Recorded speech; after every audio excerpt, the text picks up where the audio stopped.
Bachchan, Kanika Kapoor, so many people on the lineup. Yeah. And all of a sudden, we hear Yo-Yo is no longer part of the tour. Yeah. Can you tell me what happened?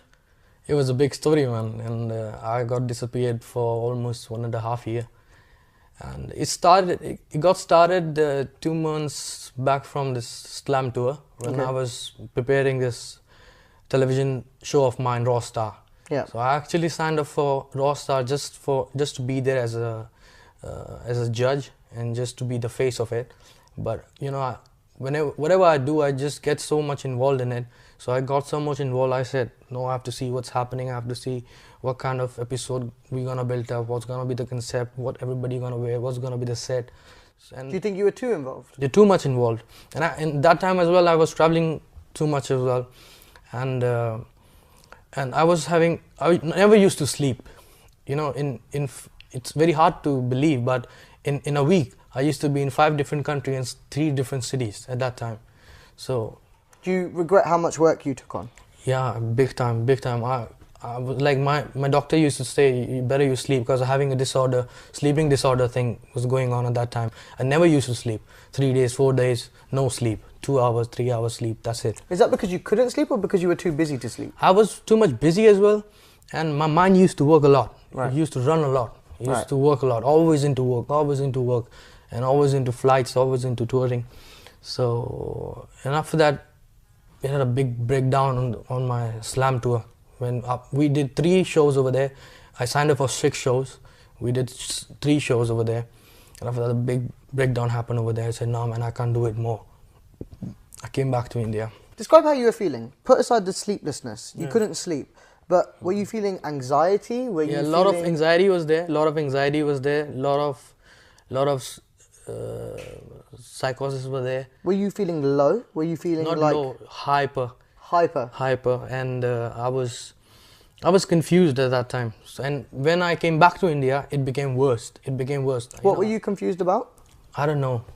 You know, I was not understanding anything. I was not talking to people. I was not understanding what's happening to me, where I'm going, where these people are taking to me. Then my family came to America. They took me back to India. They took me to Delhi. We went back to Delhi. I haven't met anybody for 2 months, not even the doctors. After 2 months, I met the doctor. I refused to meet the doctor.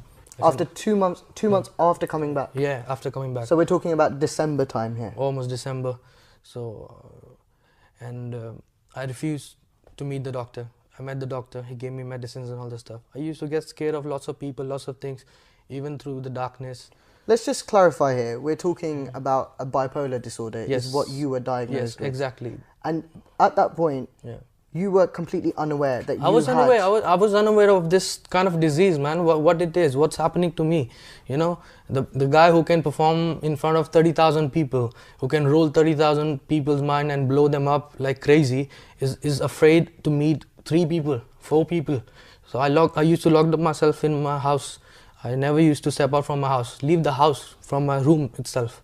So I stayed in my room for 1.5 years. I stayed inside. I used to get scared of my mom sometimes.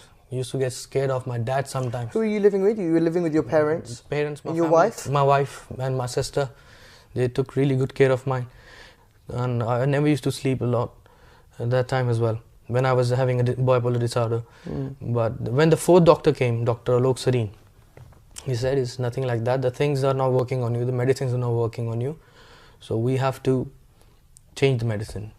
And finally he gave me this magic thing, man. And I was start feeling good after 1 month. And I must mention the name of the medicine. Even Kurt Cobain sang a song on that. That's lithium. And finally the lithium, the best, the luckiest lithium for bipolar disorder, worked on me as well. And I'm back here now.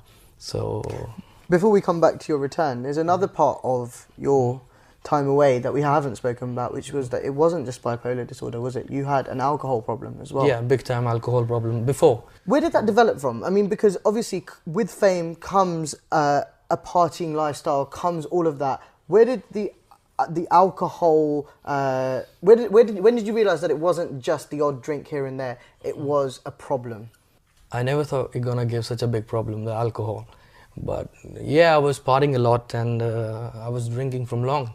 But I was not drinking too much from long. It's just like 3 years, from 2011 to 2014, I started drinking a lot. I used to travel a lot and started drinking a lot.